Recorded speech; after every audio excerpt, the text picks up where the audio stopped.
Everyone, आज हम class 11 की केमिस्ट्री देखते हैं। तो इससे पहले वाले वीडियो ने हमें पढ़ा था रस समीकरण मिति, उसके प्रोसेस क्या है, कैसे उसको सॉल्व करते हैं, उस पर हमें न्यूमेरिकल्स भी लगाए थे। आज का हमारा टॉपिक है सांद्रता के पद। तो सांद्रता के पद पढ़ने से पहले हम एक टॉपिक पे बात करेंगे, विलयन।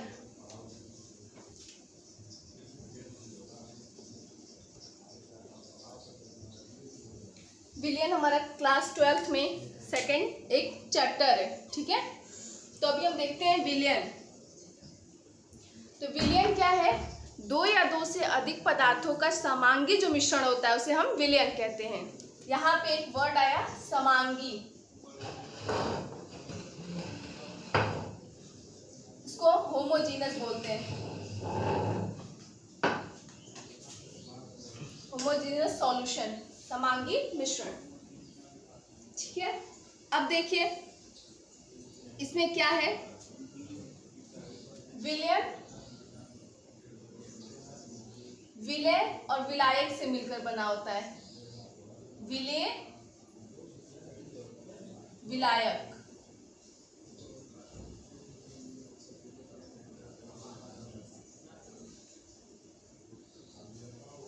विलय क्या है?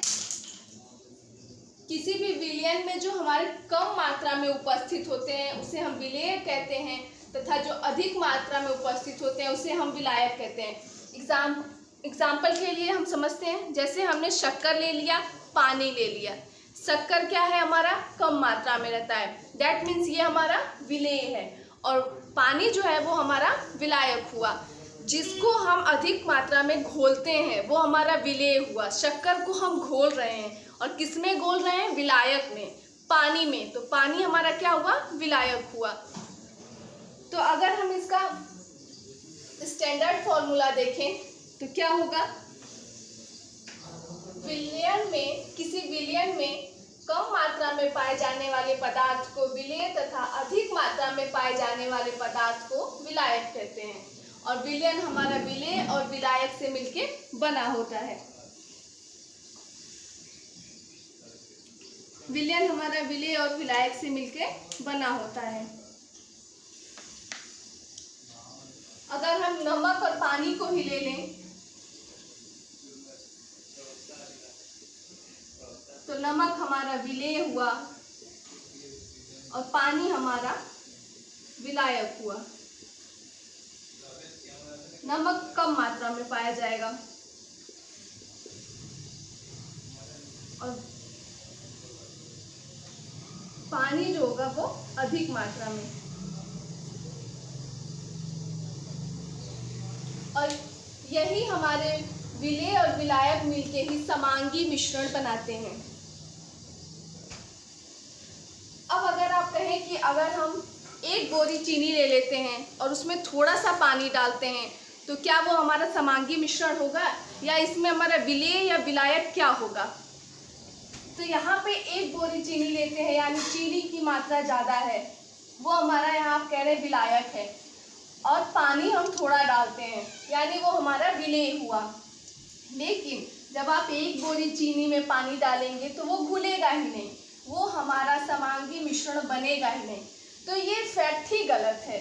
इसको हम ये कहें कि ये हमारा विलयन है तो गलत है, घुलेगा ही नहीं। अगर एक बोरी चीनी में हम पानी डालते हैं तो वो थोड़ी दूर जाके वहाँ इकट्ठा हो जाएगा और उसके बाद पानी हमारा खत्म हो जाएगा। तो ये फैक्ट ही गलत है। ये कहना कि ये विलेय है या विलायक है, ये गलत होगा, ठीक है। अब देखते हैं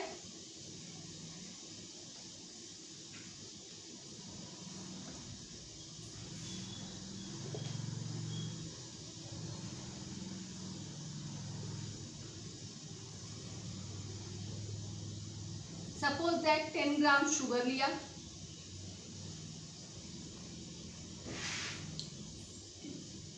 और यहाँ पे हमने 20 ग्राम शुगर लिया, ठीक है। इसको घोलते हैं।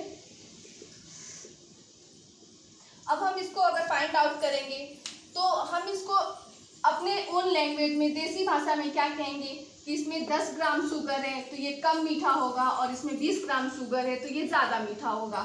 लेकिन दोनों ही, इसमें भी विलेय शुगर है और इसमें भी विलेय शुगर है और विलायक पानी है, दोनों में। ठीक है,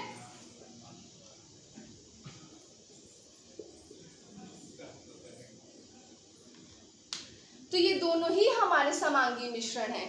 बस अगर देसी भाषा में बोलेंगे तो ये कम मीठा, ये ज़्यादा मीठा, ये थोड़ा पतला होगा, ये थोड़ा गाढ़ा होगा। लेकिन अगर हम इसको टेस्ट करें तो या तो ऊपर से लें, नीचे से लें या फिर बीच में से लें, ये तीनों जगह से समान मीठा ही होगा। ऐसा नहीं है कि ऊपर का कम मीठा होगा, बीच में का उससे थोड़ा ज़्यादा और नीचे का सबसे ज़्यादा मीठा होगा।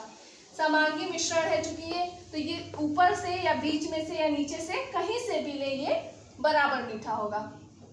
अब क्या देखते हैं, अब हम इसको फाइंड आउट करेंगे। तो कैसे? इसको फाइंड आउट करने के लिए सांद्रता के पदों का हम प्रयोग करते हैं। क्या करते हैं? सांद्रता के पद।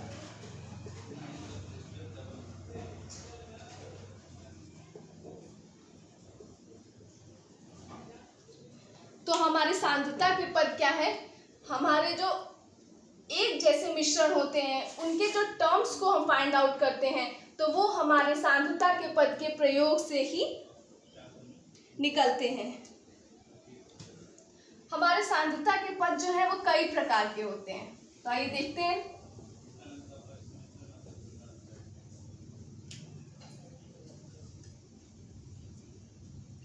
पहला है द्रव्यमान प्रतिशत।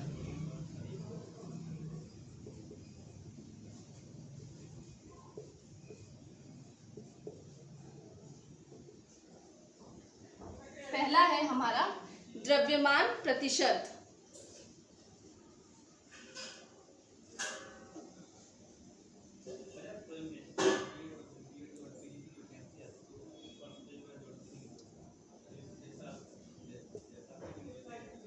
सपोज दैट इसमें हमने दो अवयव लिए, अगर हम इसका द्रव्यमान लिखेंगे तो हम इसको Ma और इसको Mb लिख सकते हैं। दोनों तत्वों का द्रव्यमान लिखना हो तो अब हम इसका फॉर्मूला अगर निकालेंगे तो कैसे निकालेंगे? सपोज दैट A का द्रव्यमान, तो A का द्रव्यमान निकालने के लिए हम क्या करेंगे? A का द्रव्यमान अपॉन में विलयन का कुल द्रव्यमान।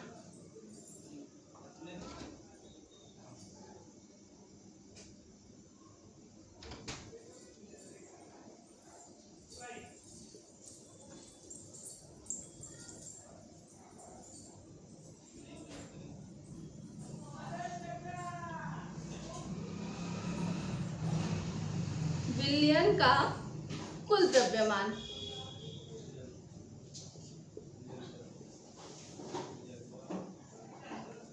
A का द्रव्यमान अपॉन में विलयन का कुल द्रव्यमान।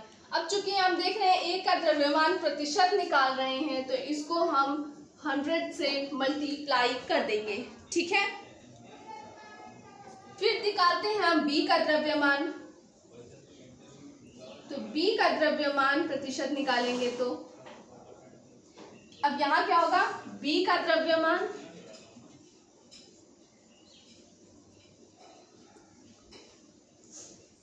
बटे में विलयन का कुल द्रव्यमान।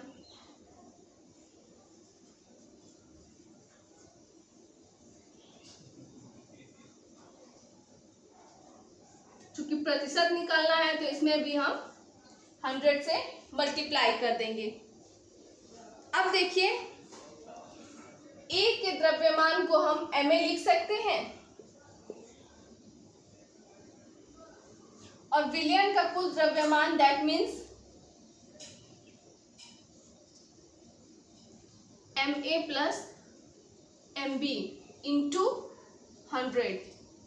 ठीक इसी तरह B का द्रव्यमान अगर लिखना हो तो Mb अपॉन में विलयन का कुल द्रव्यमान Ma प्लस Mb इंटू 100। हम इसको इस फॉर्म में लिख सकते हैं। अब अगर द्रव्यमान प्रतिशत निकालें, अब हम अगर द्रव्यमान प्रतिशत निकालते हैं तो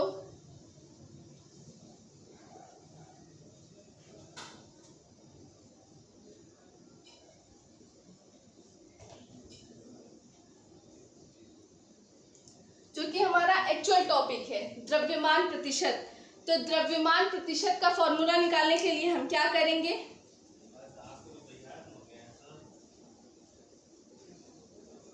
विलेय का द्रव्यमान अपॉन में विलयन का द्रव्यमान।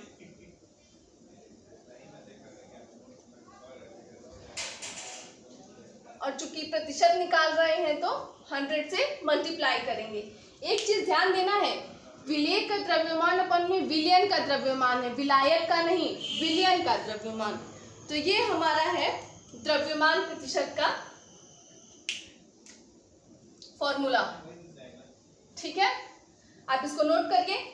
फिर इस पे हम एक न्यूमेरिकल लगाते हैं, देखते हैं क्या न्यूमेरिकल शुरू करते हैं, देखते हैं।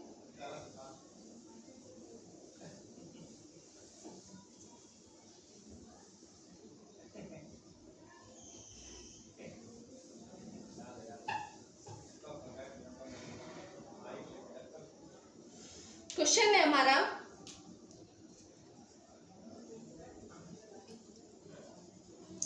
चालीस ग्राम विलेय को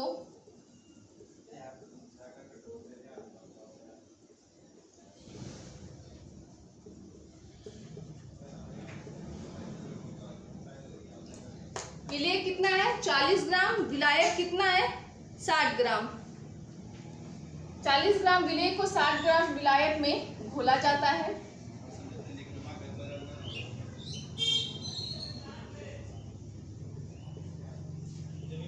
तो विलयन का द्रव्यमान प्रतिशत ज्ञात कीजिए। द्रव्यमान प्रतिशत ज्ञात कीजिए। ठीक है, ये हमारा क्वेश्चन है, आपको समझ में आ गया होगा। तो सबसे पहले क्या करते हैं,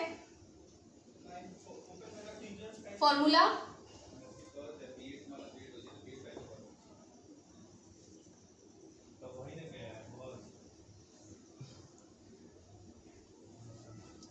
द्रव्यमान प्रतिशत इक्वल्स टू विलेय का द्रव्यमान। विलेय का द्रव्यमान हमारा कितना दिया हुआ है 40 ग्राम, अपॉन में विलयन का द्रव्यमान। चूंकि हमें विलयन का द्रव्यमान यहाँ नहीं दिया हुआ है, तो विलयन हमारा क्या होता है,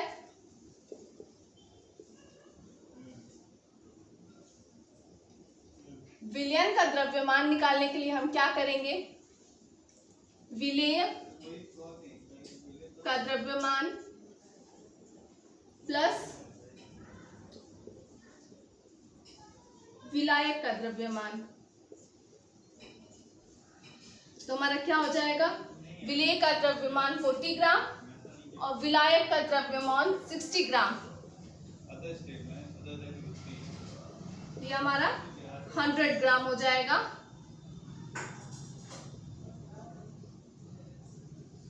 विलयन का द्रव्यमान, ठीक है, 100 ग्राम आ जाएगा। तो अब हम यहाँ पे लिख सकते हैं विलेय का द्रव्यमान अपॉन में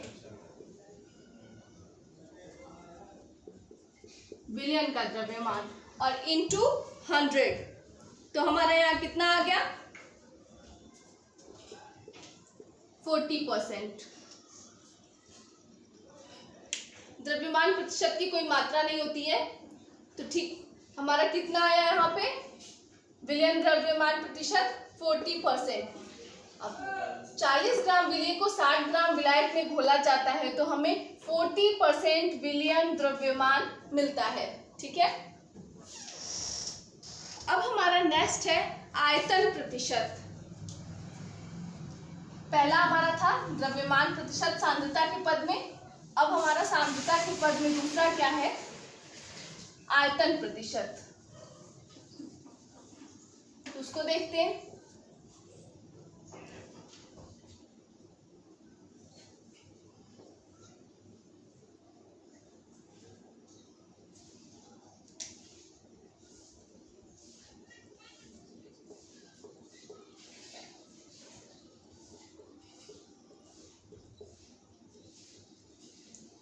आयतन प्रतिशत। तो आयतन प्रतिशत का हमारा फॉर्मूला क्या है?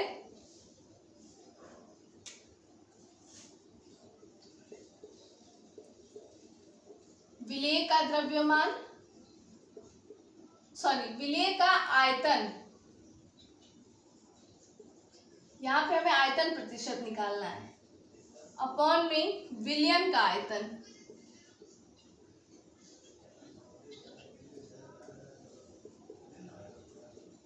चूंकि प्रतिशत निकालना है तो मल्टीप्लाई 100।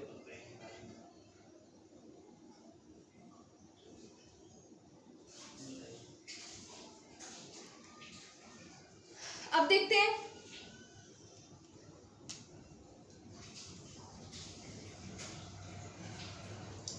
सपोज दैट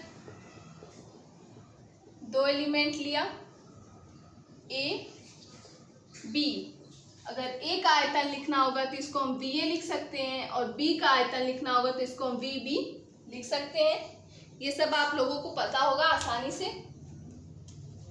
आयतन को हम वी से डिनोट करते हैं। तो अब देखते हैं ए का आयतन।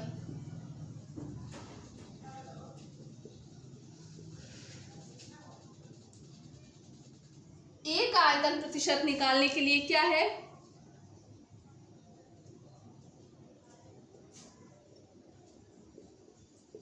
ए का आयतन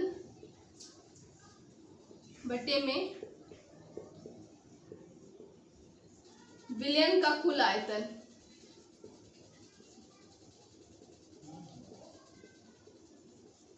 into 100।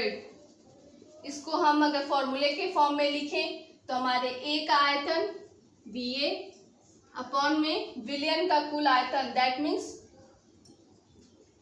We A plus V B into 100। अब देखते हैं बी का आयतन प्रतिशत।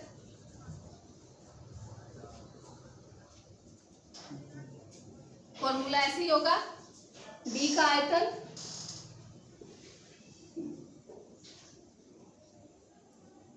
अपॉन में विलयन का कुल आयतन।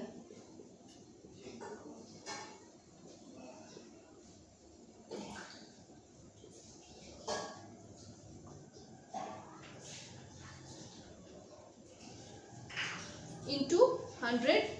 अगर हम इसको भी फॉर्मूले के फॉर्म में लिखें तो वी बी अपॉन में V A plus V B into 100। ठीक है, इतना आप लोगों को समझ में आ गया होगा कि हम आयतन प्रतिशत कैसे निकालेंगे। अब हम आते हैं तीसरे पे, द्रव्यमान आयतन प्रतिशत। तीसरे पे आते हैं, आप लोग इसको नोट कर लीजिए। तीसरा हमारा द्रव्यमान आयतन प्रतिशत।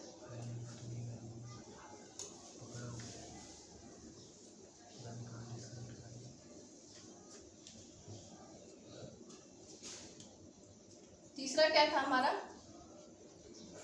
द्रव्यमान आयतन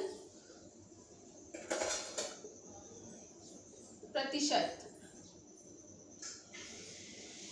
ठीक है,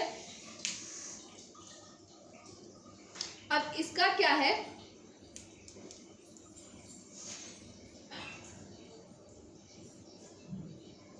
इसका फॉर्मूला होगा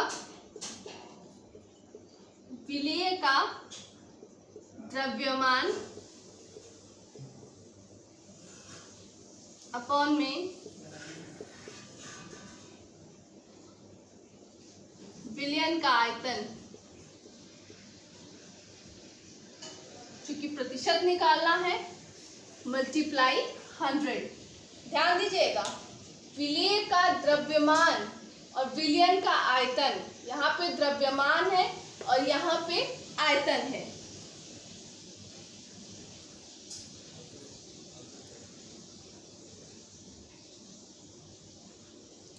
अब आप कहेंगे कि इसकी जरूरत कहाँ है? द्रव्यमान निकालने के लिए द्रव्यमान की जरूरत थी, आयतन वाली निकालने के लिए आयतन की जरूरत थी, लेकिन द्रव्यमान आयतन प्रतिशत की जरूरत कहाँ पड़ी?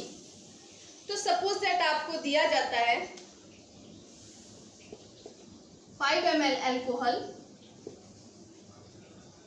ठीक है, 5 ml अल्कोहल प्लस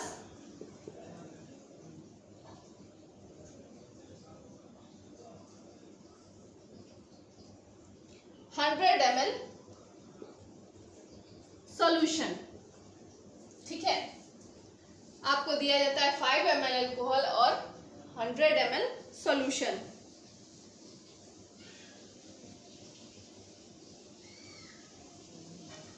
तो 5 ml अल्कोहल को हम क्या कह सकते हैं, ये हमारा 5% है अल्कोहल,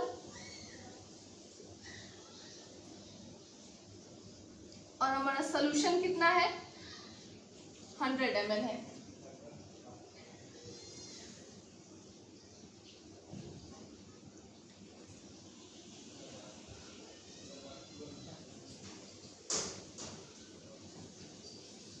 एक चीज और देखते हैं, सपोज दैट हमारे पास NaCl और प्लस H2O है।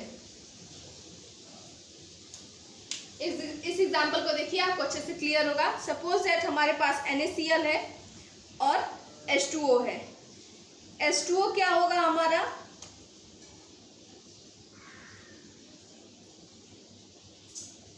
ml में होगा, और NaCl क्या होगा,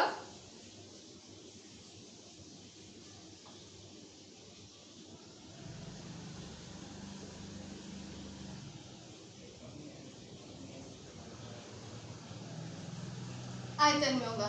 तो यहां पे हमें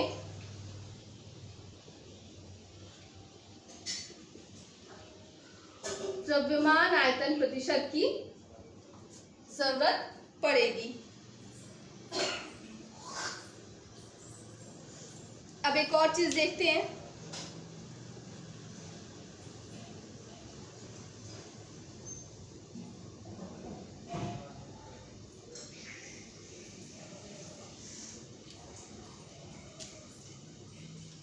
रिमार्क करके हम लिखते हैं और समझते हैं।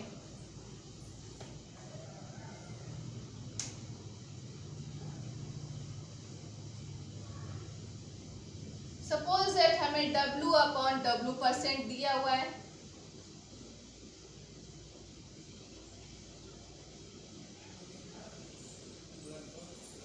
5 ग्राम, V/W दिया हुआ है 5 ml,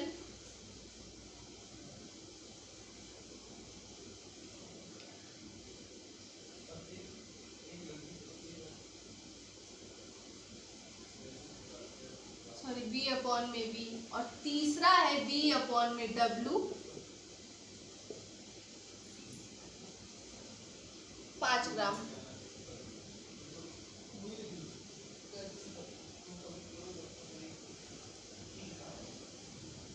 W/W, V/V और V/W, ये हमारा द्रव्यमान प्रतिशत है, ये हमारा आयतन प्रतिशत है, और ये हमारा द्रव्यमान आयतन प्रतिशत है, ठीक है। द्रव्यमान प्रतिशत को W/W, आयतन प्रतिशत को V/V, और द्रव्यमान आयतन प्रतिशत को V/W से हम फाइंड आउट कर सकते हैं। सपोज दैट क्वेश्चन में दे दिया है कि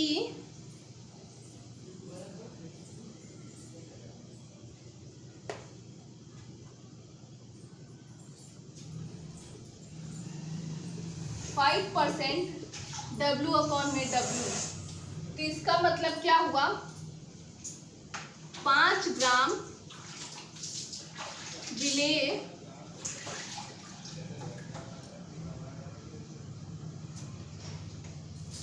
चूंकि ये द्रव्यमान है, W/W द्रव्यमान है, तो क्या होगा, 5 ग्राम विलेय 100 ग्राम विलयन में,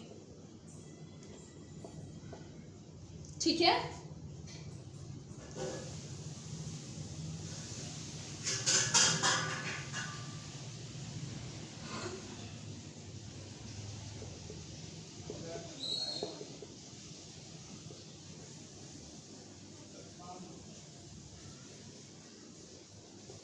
अब दूसरा देखते हैं। यहाँ पे हमारा विलायक जो हुआ वो 95 ग्राम हुआ। दूसरा है हमारा, अगर 5% V/V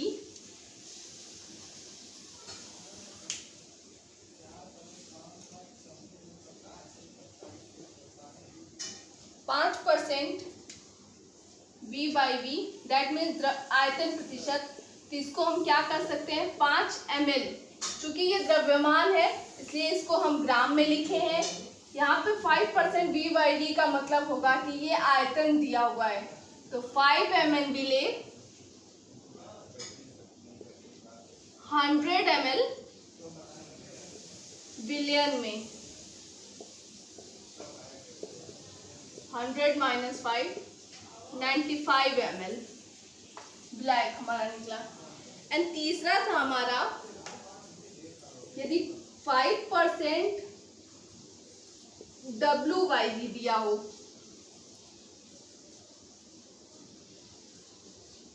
तो इसका क्या मतलब हुआ 5 ग्राम विलेय 100 ml बिलियन में। ठीक है, इसका मतलब क्या हुआ 5 ग्राम विलेय हमारे 100 ml बिलियन में है। ठीक है, तो आज के टॉपिक में हमने पढ़ा द्रव्यमान प्रतिशत, द्रव्यमान आयतन और आयतन प्रतिशत।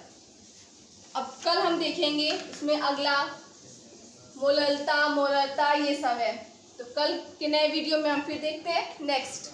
Thank you.